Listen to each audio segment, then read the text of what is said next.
ನಾಲ್ಕನೆಯ ತರಗತಿಯಲ್ಲಿ ಓದುತ್ತಿದ್ದೇನೆ. ನನ್ನ ಶಾಲೆಯ ಹೆಸರು ಸರ್ಕಾರಿ ಹಿರಿಯ ಪ್ರಾಥಮಿಕ ಶಾಲೆ ನಿಲಮಾಕನಹಳ್ಳಿ.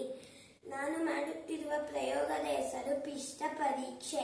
ಪಿಷ್ಟ ಪರೀಕ್ಷೆಗೆ ಬೇಕಾಗಿರುವ ಸಾಮಗ್ರಿಗಳು ಗಾಜಿನ ರಾಡ್, ಗಾಜಿನ ಪ್ಲೇಟ್, ಅಯೋಡಿನ್ ದ್ರಾವಣ ಮತ್ತು ಅನ್ನವನ್ನು ನಾವು ಬಾಯಿಗೆ ಹಾಕೊಂಡು ಚೆನ್ನಾಗಿ ಜಗಿದಿ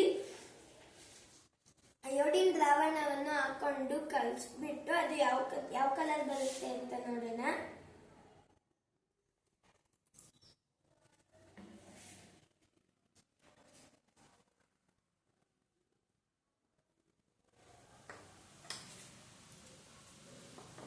ಅಯೋಡಿನ್ ದ್ರಾವಣವನ್ನು ಹಾಕೊಂಡು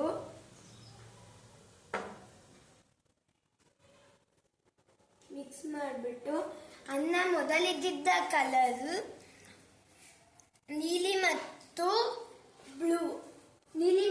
ಬ್ಲೂ, ಅನ್ನ ಈಗಿದ್ದ ಕಲರ್ ಕಪ್ಪು ಮತ್ತು ನೀಲಿ. ನಾವು ತಿನ್ನುವ ಆಹಾರದಲ್ಲಿ ಪಿಷ್ಟ ಇದೆ ಎಂದು